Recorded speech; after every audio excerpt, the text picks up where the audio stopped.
Hello, and thank you for tuning in to the channel. My name is Angela, and I'm back for another quick spiritual chat. And today's foundation scripture is John 15. And when God has, let me say this, when we've given God permission to show up in our lives and to be the master and creator of our lives and our experiences while we're here on this earth, God will take us through a pruning process. So sometimes what that means is he might ask us to let go of things. And sometimes those are things that we really love. It could be behaviors, it could be relationships, friendships, soul ties we may have created from the past that he wants us to relinquish to him. And we can look to the natural example of pruning, specifically rose bushes. You know, roses, when they're in bloom, they're so beautiful. The colors are vibrant. The blooms are large. And we don't often see or notice what they look like when they've gone through a pruning process. You have to prune away those things, those branches, those areas that will not be fruitful. They may be damaged, they may be diseased, and it would cause a problem in the spring when that bush is intended to bloom and be beautiful. If you don't take care of it in the wintertime and you cut away those things which aren't helpful for bringing life to that plant, it has to be cut away. He may cause us to start feeling uncomfortable in maybe relationships we've enjoyed for years. You might find yourself with this other person and you may have gotten along really well for a season, but all of a sudden there's a lot of distress and discord and discontent, and it probably feels like you're not even operating on the same frequency anymore. It can even be a time of discipline, a time of chastening, as they call it. But God said he loves those whom he chastens. Like, he cares so much about us that he says, hey, I can't let you continue going on the way that you are. Let me do some surgery in your life real quick, right? And what usually hits the hardest is when he starts to prune away at our relationships. I've heard someone say, I hear it said all the time, but I don't know who said it originally, but people are in our lives for a reason, a season, or a lifetime. And when God starts pruning and moving and shifting the people in our lives, we don't understand it a lot of times. And sometimes we can feel rejected or abandoned. And that's really not the case at all. It's just God is saying right now, trust me, your sight is limited. You can only see with your natural eyes. You can only hear with your natural ears. He says, but I am all knowing. My knowledge is unlimited. I'm everywhere all the time. So trust me with your life. And I may have to remove some people to make room for new people. So the people that I take away, they may have been those seasonal people. Well, their season is up.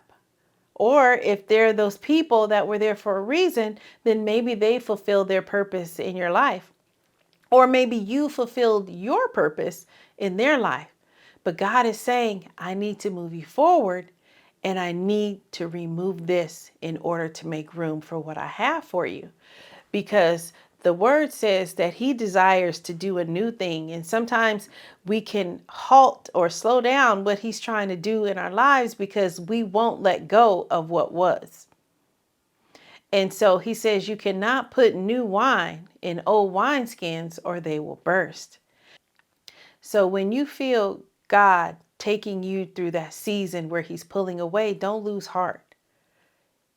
The healthy thing to do is acknowledge the losses, whatever they are, grieve them, meaning take them through that grief process. You know, you might be in denial at first, like, no, this isn't really happening. You might be angry. You might want to bargain with God. Well, God, if you give me this back, give me that person back, then I will fill in the blank. We get to that point where we might feel depressed, and that's okay too. Take that to God. Depression is a normal response to loss. But if we do it and we do it with the word, and we do it with God's grace being sufficient for us to make it from one moment to the next, eventually we'll get to that place of acceptance. And once we get to the place of acceptance, then our heart and our mind is open for God to give us explanation. Not that he explains himself to us like he owes us an explanation, but he always wants us to be people of understanding. He says, above all, get understanding, get wisdom, get knowledge. So he wants you to understand why he did what he did in your life. Because if you are a person of purpose, you may be the one that is going to be that mouthpiece that he uses to explain the pruning process to another human being. The foundation scripture that I have today, actually I have two, but the first one comes out of John chapter 15, starting at verse 1. It reads, I am the true grapevine, and my Father is the gardener. And this is Jesus speaking.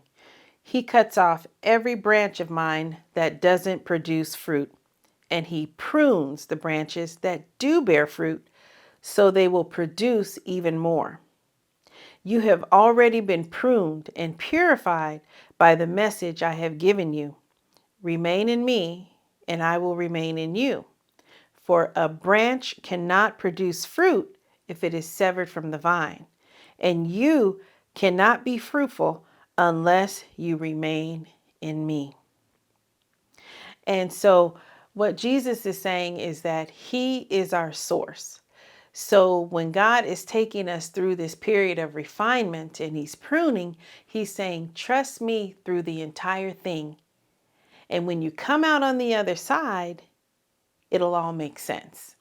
And it may not make sense right away, but the more you release, the more you humble yourself. He says, when you humble yourself, I will exalt you. That means he will lift you up. He will lift us up. And part of that elevation is greater knowledge, greater wisdom, greater understanding. And so when we go back to these relationships and people that he may cause us to part ways with, sometimes we're not ready for that. And it's painful. And this takes me back to the story of Abraham and Lot. When he met Abraham, Abraham was living in his hometown with his family. They didn't know God. They basically just worshiped the gods of the land that their people and their ancestors worshiped. And God met Abraham and he gave him an offer and he said, hey, how about you come out from among them? And basically he was saying, leave everything you know. That was the ultimate pruning right there. He says, leave everything that's familiar to you and take a step of faith, not knowing where you'll end up. But I'm telling you, if you trust me, I will bless you beyond what you could ever ask or think. Sounds like Ephesians 3:20, because that same promise is for us today. If you are willing to let go of what God says let go of, he will replace it 10, 20, 100-fold. So Abraham accepted God's offer. But the thing was, Abraham had a nephew named Lot, and Lot's father passed away, was killed. I don't really know the story. I mean, of course, there's people say different things as to what happened, who was responsible. But at the end of it all, Abraham took responsibility for Lot. So when he took God's offer and he left that which was familiar to him, he brought Lot with him. And of course, God being the God of abundance that he is, he caused them to multiply. He caused their herds and the people, they began to multiply and they amassed so much property. And the people had multiplied so much that the land could not support both Lot and Abraham. And I'll be reading out of Genesis 13, verses 5 through 13. It reads, Lot, who was traveling with Abram, and at this time he had not gotten his new name by God, so he was Abram. He hadn't been given the promise that he would be a father of many nations. So Abram was his birth name. And he said Abram had also become very wealthy with flocks of sheep, goats, herds of cattle, and many tents. But the land could not support them both. Abram and Lot with all their flocks and herds living so close together. So disputes broke out between the herdsmen of Abram and Lot. At that time, the Canaanites and Perizzites were also living in the land. Finally, Abram said to Lot, "Let's not allow this conflict to come between us or our herdsmen. After all, we are relatives. The whole countryside is open to you. Take your choice of any section of the land you want, and we will separate. If you want the land to the left, then I'll take the land on the right. If you prefer the land on the right, then I'll go to the left." Lot took a long look at the fertile plains of the Jordan Valley in the direction of Zoar. The whole area was well watered everywhere, like the garden of the Lord or the beautiful land of Egypt. This was before the Lord destroyed Sodom and Gomorrah. Lot chose for himself the whole Jordan Valley to the east of them. He went there with his flocks and servants and parted company with his uncle Abram. So Abram settled in the land of Canaan, and Lot moved his tents to a place near Sodom and settled among the cities of the plain. But the people of this area were extremely wicked and constantly sinned against the Lord. So in this scenario, Abram valued his relationship with Lot so much that he said, "It is no longer good for us to be together." Abram had spent time in the presence of the Lord, talking and listening and learning of the Lord, that his faith was strong enough to know that whatever land that fell to him, God was going to bless it, and it was going to be abundant, and it was going to produce and do exactly what it was intended to do for Abraham. And I'm sure that was a difficult decision for Abram to make, because he had basically raised Lot up until this point. But he says, "You know what? I have to sacrifice this piece of my life for the greater." And that which we commit to the Lord, He's going to always cause it to magnify and to multiply, just like the loaves and the fish. So what is it that you need to commit to His care today? Are there relationships that may be broken? Those that you may have an idea or a clue or a feeling that they might be falling apart, they're disintegrating. But fear not, because it could just be that the Lord is taking you through the pruning process.